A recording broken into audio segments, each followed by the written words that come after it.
नमस्कार दोस्तों, good morning, अस्सलाम वालेकुम। अब तमाम लोगों का हमारे इस यूट्यूब चैनल में बहुत बहुत स्वागत है, बहुत खैर मकदम है। आज हम बात करेंगे एक ऐसे तरीके के बारे में जो न केवल वजन घटाने में मदद करता है बल्कि आपकी कुल सेहत को भी सुधारता है, और वो है इंटरमिटेंट फास्टिंग। दोस्तों, इंटरमिटेंट फास्टिंग क्या है, इसे कैसे किया जा सकता है, इसके क्या फायदे हैं और इसे कौन कौन कर सकता है, किन किन लोगों को इंटरमिटेंट फास्टिंग करनी चाहिए, ये सब हम आज के इस वीडियो में बहुत ही सटीक और सरल भाषा में आपको समझाएंगे। वीडियो को शुरू से लेकर आखिर तक पूरा देखिए। हमें उम्मीद है कि आपको ये वीडियो जरूर पसंद आएगा। अगर पसंद आए तो इसे लाइक कर लीजिए और हमारे इस चैनल को सब्सक्राइब कर लीजिए। और सब्सक्राइब करने के बाद एक घंटी की तरह का आइकन आपको दिखेगा, उसे भी टैप कर लीजिए ताकि हमारे सभी आने वाली वीडियोस का नोटिफिकेशन आपको मिलता रहे। और अगर आपने सब्सक्राइब कर रखा है तो आप इसी तरह हमारे साथ बने रहिए। तो आइए शुरू करते हैं आज का ये वीडियो। सबसे पहले हम बात शुरू करते हैं कि इंटरमिटेंट फास्टिंग क्या है। इंटरमिटेंट फास्टिंग खाने और ना खाने के समय को व्यवस्थित करने का एक तरीका है। यह कोई डाइट प्लान नहीं है बल्कि एक टाइम रिस्ट्रिक्टेड ईटिंग पैटर्न है। इसमें आप तय करते हैं कि हमें कब खाना है और कब नहीं खाना है। दोस्तों, जैसा कि आप जानते होंगे कि जब हम खाना नहीं खाते हैं तो हमारा शरीर स्टोर्ड फैट को ऊर्जा के रूप में इस्तेमाल करने लगता है, और ये प्रक्रिया मेटाबॉलिक स्विचिंग कहलाती है। ये शरीर को फैट बर्निंग मोड में डाल देती है। जब हम कुछ घंटे खाना नहीं खाते तो हमारे बॉडी में इंसुलिन का लेवल गिर जाता है, और जिससे हमारा शरीर आसानी से हमारे स्टोर्ड फैट तक पहुंच पाता है। दोस्तों, इंसुलिन लेवल के गिरने से हमारा इंसुलिन सेंसिटिव हो जाता है, और इंसुलिन सेंसिटिविटी बढ़ती है, और इसके साथ साथ ह्यूमन ग्रोथ हार्मोन का भी स्तर बढ़ने लगता है। ग्रोथ हार्मोन के लेवल के बढ़ने से हमारा मसल्स बिल्डअप करने में हमें मदद मिलती है और फैट बर्न करने में हमें मदद मिलती है। इससे पहले की वीडियो में मैंने बताया था कि अगर हम भूखे रहते हैं तो हमारे शरीर में ऑटोफेजी की प्रक्रिया शुरू हो जाती है, और इससे हमारे शरीर के पुराने और खराब कोशिकाओं की सफाई हो जाती है। इसके साथ ही हमारा शरीर एनर्जी के रूप में ग्लूकोज की जगह फैट्स का इस्तेमाल करने लगता है, जिसे हम कीटोसिस कहते हैं। इंटरमिटेंट फास्टिंग करने के कई तरीके हैं। मैं इस वीडियो में मुख्यतः 4 तरीकों के बारे में आपसे जिक्र करता हूं।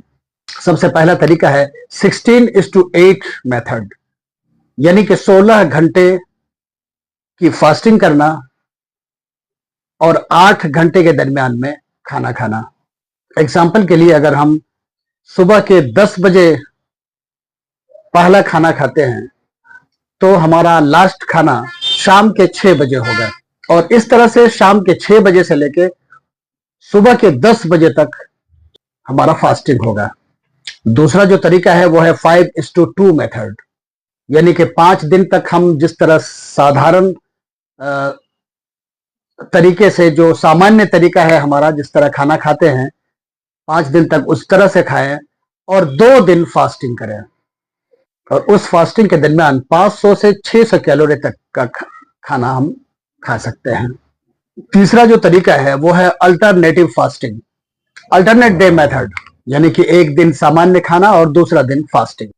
और जो चौथा तरीका है वो है 1 मील ए डे, OMAD मेथड, यानी कि एक दिन में एक बार ही खाना है। दोस्तों, ये 4 तरीके हैं इंटरमिटेंट फास्टिंग के। ये एक दिन वाला सबसे टफ है, और सबसे बेहतर जो तरीका है वो है 16:8 मेथड, जो सबसे पहले मैंने आपको बताया। ये 16:8 मेथड को आप 16 घंटे की फास्टिंग और 8 घंटे का खाना आप अचानक से शुरुआत न करें, बल्कि धीरे धीरे ये 16 घंटा पहले 12 घंटे से शुरुआत करें, जैसे कि 8 बजे सुबह से लेकर 8 बजे शाम तक का खाना, और ये 8 बजे से लेकर 8 बजे शाम से लेकर 8 बजे सुबह तक फास्टिंग हो जाएगा। और इसी का ड्यूरेशन आप बढ़ाइए। 8 बजे सुबह को पहले 9 बजे सुबह कीजिए, और 9 बजे के बाद फिर 10 बजे कीजिए, और उसके बाद शाम का जो 8 बजे है उसको 7 बजे और 6 बजे कर लीजिए। तो फिर 10 बजे और 6 बजे पहला खाना, 10 बजे और आखिरी खाना 6 बजे आपका हो जाएगा। अगर आप चाहें तो इसे 11 बजे और 7 बजे भी कर सकते हैं। मैं खुद इसी मेथड को अपनाता हूं।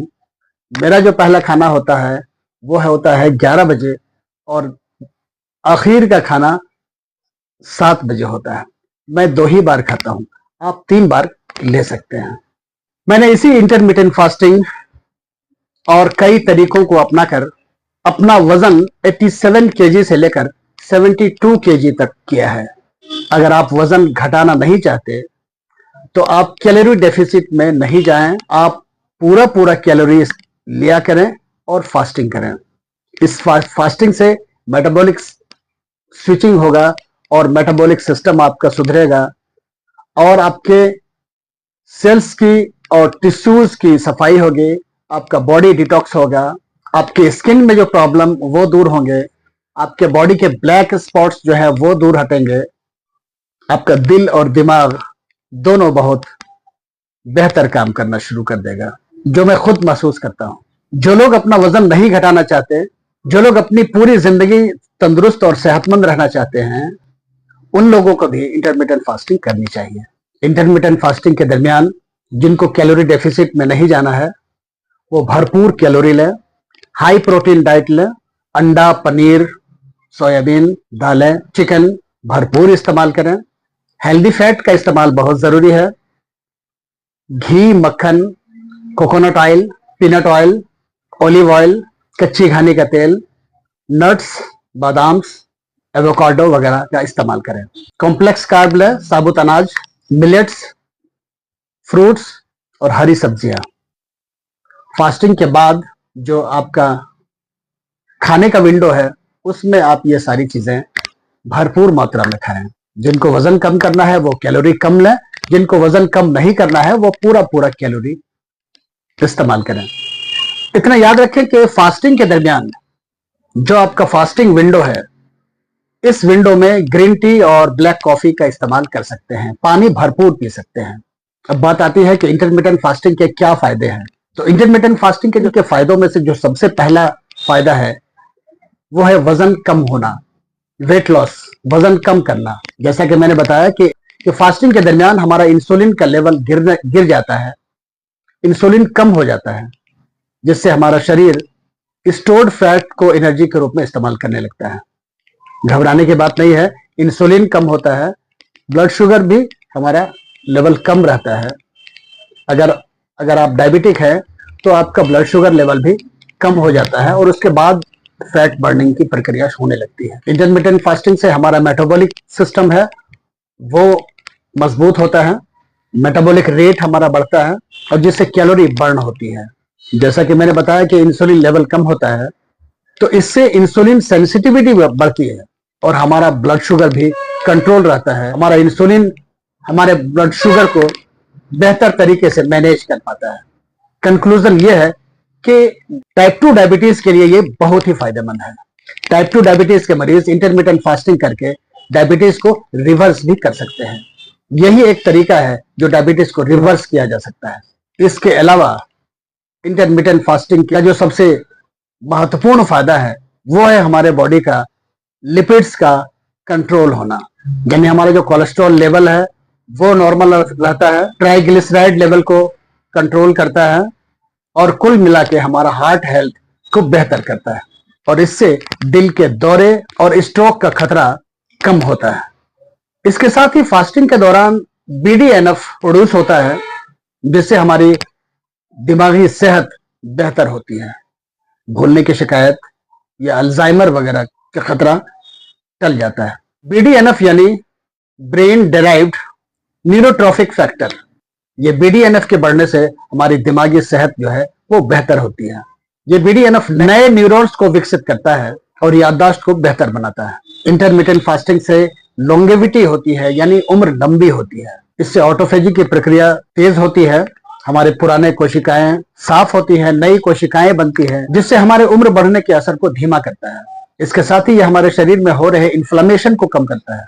बॉडी में कहीं पर सूजन अगर है तो उसको मिटाता है और जो हमारे बॉडी में क्रॉनिक बीमारियां हैं उससे राहत देता है। बॉडी के हार्मोनल इम्बैलेंस को दुरुस्त करता है, ग्रोथ हार्मोन्स बढ़ते हैं और मसल्स बिल्डिंग में और फैट बर्निंग में मदद मिलती है। ये तो इंटरमिटेंट फास्टिंग के फायदे हुए। मैं फिर से एक बार रिपीट कर देता हूं कि इंटरमिटेंट फास्टिंग को कैसे शुरू किया जाए। शुरू करने के लिए मैंने आपसे पहले भी कहा कि आप 12 घंटे की फास्टिंग से शुरुआत कीजिए और इसी 12 घंटे को धीरे धीरे धीरे धीरे 16 घंटा कीजिए। अगर आप ज्यादा बेहतर फायदा हासिल करना चाहते हैं तो 16 घंटा को भी आप बढ़ा सकते हैं। आप अपने खाने के टाइम को फिक्स कर सकते हैं। जो टाइम आपने तय किया है उसी टाइम पर आपको खाना है। जितना तय किया है उतना ही खाना है। और इसके अलावा खाना खाने के बाद का जो हमारा छोटे मोटे खाने जो हम गिनते नहीं हैं, चाय पान नाश्ता वगैरह, जो कुछ कुछ देर में फांकने की कुछ कुछ देर में खाने की जो हमारी आदत है, इसको पूरी तरह से छोड़ना पड़ेगा। हमें सिर्फ उतना ही खाना है जितना हम अपने सेहत को, अपने शरीर की संचालन के लिए एनर्जी दे सकते हैं। मुंह के स्वाद वाला खाना हमें तर्क करना पड़ेगा। फास्टिंग के बाद हेल्दी और बैलेंस डाइट लें। तला भुना और शुगर वाला आइटम बिल्कुल न लें। और फास्टिंग के दरमियान अपने शरीर को पूरी तरह से हाइड्रेट रखें, यानी कि पानी भरपूर मात्रा में पिए, ताकि हमारा शरीर हाइड्रेट भी रहे और डिटॉक्सिफिकेशन भी हो जाए। अब हम बात करते हैं कि इंटरमिटेंट फास्टिंग कौन कौन लोग नहीं कर सकते। सबसे पहले आती है गर्भवती महिलाएं और दूध पिलाने वाली माताएं। इन लोगों को नहीं करनी चाहिए, इनको जरूरत ही नहीं है।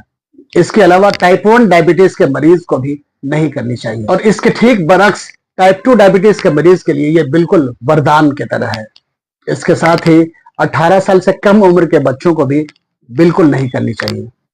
जो लोग किसी गंभीर बीमारी से पीड़ित हैं, जिनका इलाज चल रहा है, वे अपने डॉक्टर से सलाह लेकर कर सकते हैं, अगर डॉक्टर उन्हें मशवरा दे तो दोस्तों, आज हमने जाना कि इंटरमिटेंट फास्टिंग क्या है, इसे कैसे करें और इसके क्या फायदे हैं।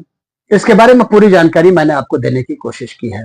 दोस्तों, ये एक पूरी तरह से साइंटिफिक और असरदार तरीका है जो आपकी सेहत को सुधारने में मदद करता है। याद रखें, अगर आप वजन नहीं घटाना चाहते तब भी आप इसे कर सकते हैं।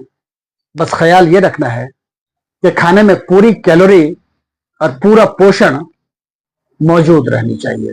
दोस्तों, अगर आपको ये जानकारी पसंद आई तो आप इस वीडियो को लाइक कर लें और अपने दोस्तों और रिश्तेदारों को भी शेयर करें, ताकि वो लोग भी इस जानकारी का फायदा उठा सकें। दोस्तों, हमारी कोशिश रहती है कि हम आपको सेहत से जुड़ी सही और ऑथेंटिक जानकारी आप तक पहुंचाएं। और इसी सिलसिले में मैं फिर मिलूंगा आपसे एक नई जानकारी और नए वीडियो के साथ। तब तक आप अपना बहुत सारा ख्याल रखिएगा। अल्लाह हाफिज।